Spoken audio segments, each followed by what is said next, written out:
আমরা মুসলমানরা কেউ গরু খাবো না, গরু কুরবানিও দেবো না।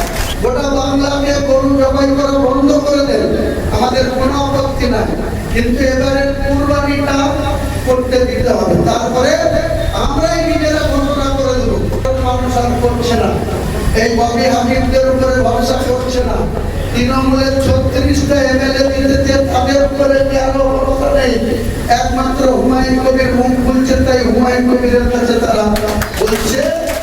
এই নুর নবী আমার সঙ্গে ছিল, একটা গরুর ফার্ম, যার 600 কোটি টাকার গরু কিনা আছে, 20,000 গরু, এক একটা গরুর জাতি সাইজ দেখেন, আর মাসে এক একটা গরুকে পার ডে 325 টাকা করে খাবার কিনে খাওয়াতে হয়।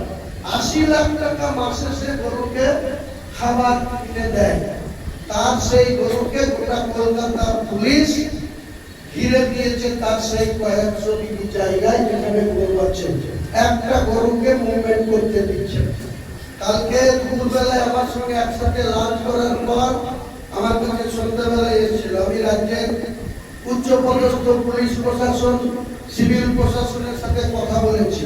কলকাতার মানুষের উপরে কোনো ভরসা কলকাতার সাধারণ মানুষ আর করছে না, এই ববি হাকিমদের উপরে ভরসা করছে না, তৃণমূলের 36টা এমএলএ দিতে তাদের উপরে আরো ভরসা নেই।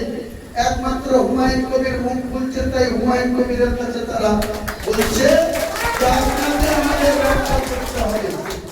আমি পুলিশ প্রশাসনকে বলেছি, উচ্চপদস্থ পুলিশ প্রশাসন বলেছে আপনি যাই বলুন, আমরা কোনো মতেই 28 তারিখে কুরবানির আগে এই গরু কোনো জায়গায় আমরা বের করতে দিতে পারবো না।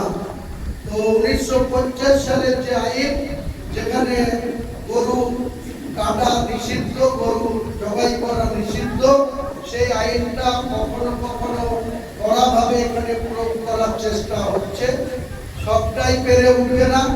আমরাও বলছি যে আপনি সম্পূর্ণ গরু কাটা বন্ধ করে দেন, গোটা বাংলাকে গরু জবাই করা বন্ধ করে দেন, আমাদের কোনো আপত্তি নাই, কিন্তু এবারের কুরবানিটা করতে দিতে হবে। তারপর